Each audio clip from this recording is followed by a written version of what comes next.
Assalamualaikum warahmatullahi wabarakatuh. Perkenalkan nama saya Nisa Malia. Di sini saya akan menjelaskan mengenai pengguna dan pengembang sistem. Nah, seperti yang kita ketahui bahwa sistem informasi ini memberikan dukungan bagi keberlangsungan organisasi maupun perusahaan, seperti sistem informasi manajemen yang digunakan oleh manajemen pemasaran, produksi, keuangan, SDM, dan juga sumber daya informasi untuk memenuhi kebutuhan informasi departemen mereka masing-masing. Lalu ada sistem informasi eksekutif yang digunakan oleh manajer tingkat tinggi perencanaan strategis.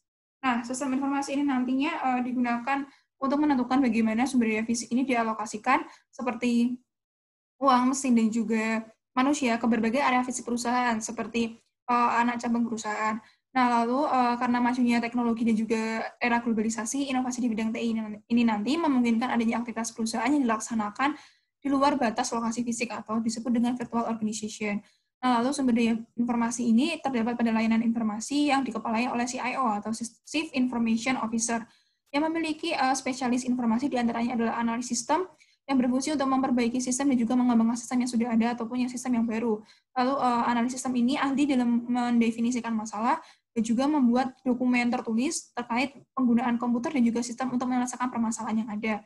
Lalu ada database administrator, ini bertanggung jawab atas database dan database tempat area utama, yaitu adalah perencanaan, implementasi, operasi, dan juga keamanan.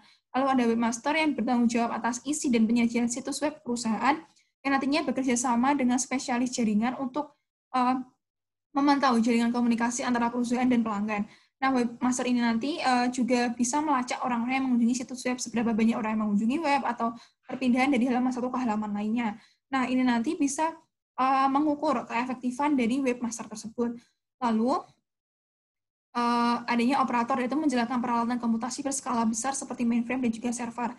Lalu ada spesialis jaringan, itu membuat dan memelihara jaringan komunikasi data yang bekerja sama dengan webmaster. Lalu ada programmer, yaitu membuat kode program komputer yang mengubah data menjadi informasi yang dibutuhkan oleh pengguna. Nah, sebelum tahun 1970, struktur organisasi yang digunakan oleh layanan informasi itu adalah tersentralisasi, di mana manajer membawai analis sistem dan juga programmer untuk melakukan pengembangan sistem yang baru dan juga pemeliharaan sistem yang sudah ada. Lalu adanya operasi, administrasi, database, dan juga jaringan memberikan kontribusi khusus ke pengembangan dan juga pemeliharaan sistem. Lalu tahun 70-80 mulai muncul istilah desentralisasi di mana memberikan wewenang bagi unit untuk memutuskan bagaimana sumber daya akan diaplikasikan. Nah, setiap area bisnis ini nanti akan menunjuk seorang DIO atau Division Information Officer untuk mengelola sumber daya informasi. Nah, tahun 90, mereka mulai menyadari bahwa adanya kelebihan dan juga kelemahan dari sentralisasi dan desentralisasi, sehingga muncul istilah terdesentralisasi secara sentral. Nah, ini memberikan wewenang pada unit IS korporat untuk mengambil keputusan yang berhubungan dengan infrastruktur IT. Lalu juga memberikan wewenang kepada area bisnis untuk mengambil keputusan mengenai penggunaan IT secara strategis. Nah, model ini nanti menimbulkan kesulitan karena adanya dua hal utama. Yang pertama adalah IT memainkan peranan sangat penting di era sekarang. Lalu IT juga memerlukan perhatian khusus bagi pengembangan pengetahuan pengguna, keahlian dari pengembang, dan juga pemanfaatan sumber daya informasi dari vendor. Nah, maka dari itu muncullah struktur organisasi inovatif, di mana terdapat 3 struktur inovatif. Yang pertama adalah model berskala, di mana sumber daya harus diperoleh begitu peluang pasar muncul. Jadi ketika peluang pasar tidak muncul, sumber daya informasi harus segera dilepaskan. Ini bisa ditunjukkan ketika CIO bekerja sama dengan manajemen puncak melalui jaringan penentuan visi dalam perencanaan strategis sumber daya informasi. Nah, selanjutnya adalah model sekutu, di mana layanan informasi ini bekerja sama dengan area bisnis dengan memanfaatkan teknologi informasi untuk menghasilkan inovasi bisnis. Ini bisa dilihat ketika CIO bekerja sama dengan area bisnis melalui jaringan inovasi, sehingga aplikasi inovatif dapat dikembangkan. Lalu terakhir yaitu adalah model platform, di mana layanan informasi menyediakan sumber daya informasi, sehingga inovasi dapat dicapai oleh area bisnis. Bisa dilihat ketika CIO berinteraksi dengan vendor untuk mendapatkan sumber daya informasi melalui jaringan pencarian sumber. Nah, struktur organisasi inovatif ini memaparkan dua hal penting. Yang pertama adalah TI itu berinteraksi dengan pengguna dan vendor, dan juga TI itu adalah sebagai unit pemain dalam penggunaan sumber daya informasi sebuah perusahaan. End user computing atau komputasi pengguna akhir. Terdapat empat hal yang menyebabkan orang-orang pengguna itu mulai tertarik untuk mengembangkan aplikasi komputer mereka masing-masing.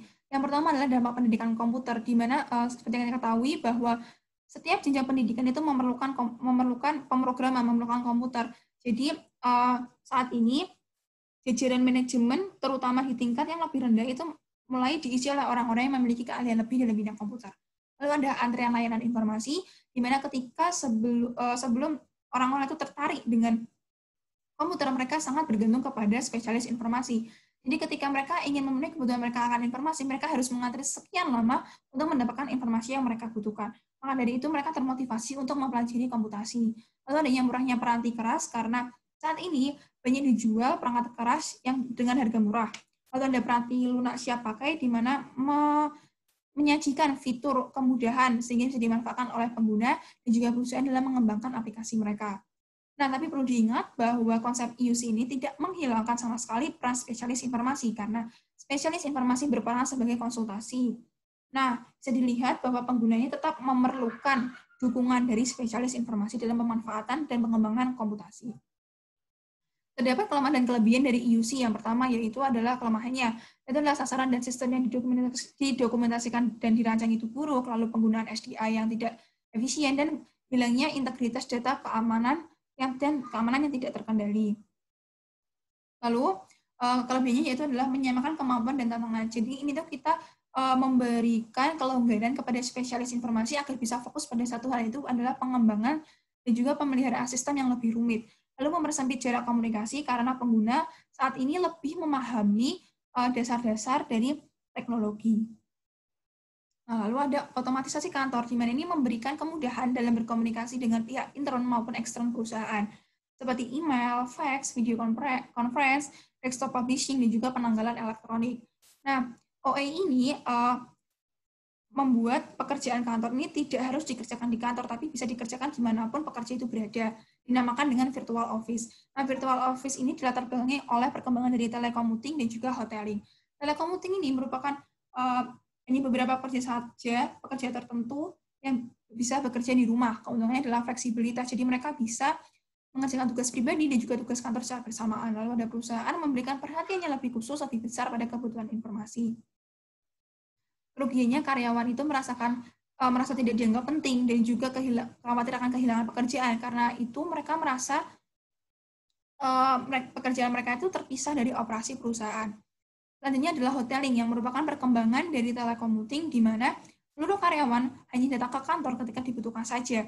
Dan sistemnya ini seperti hotel, jadi kita harus reservasi dulu dengan kriteria fasilitas dan sumber daya tertentu yang sesuai dengan pekerjaan kita, yang akan menunjang pekerjaan kita. Nah, keuntungannya adalah pemanfaatan sumber daya ruang yang lebih efektif dan fokus, yang lebih baik pada apa yang dibutuhkan untuk mendukung personil kantor. Kerugiannya adalah resiko akan anggapan hilangnya bonus karena karyawan nggak punya ruang pribadi lagi, ruang kantor pribadi lagi, dan juga hilangnya perasaan dalam suatu komunitas karena mereka kurangnya bertatap muka. Lalu ini adalah keuntungan dan kerugian dari virtual office. Yang pertama adalah kerugiannya, yaitu adalah moral yang rendah karena mereka tidak bisa berinteraksi, tidak bisa berkomunikasi, dan juga bertukar pengetahuan. Lalu ada kekhawatiran akan risiko keamanan karena mereka mengerjakannya di rumah, jadi tidak bisa dipantau oleh perusahaan dalam penyimpanan data. Nah, lalu keuntungannya itu adalah biaya fasilitas yang lebih rendah dan juga perawatan yang lebih rendah. Lalu adanya berkurangnya penghentian pekerjaan ini seperti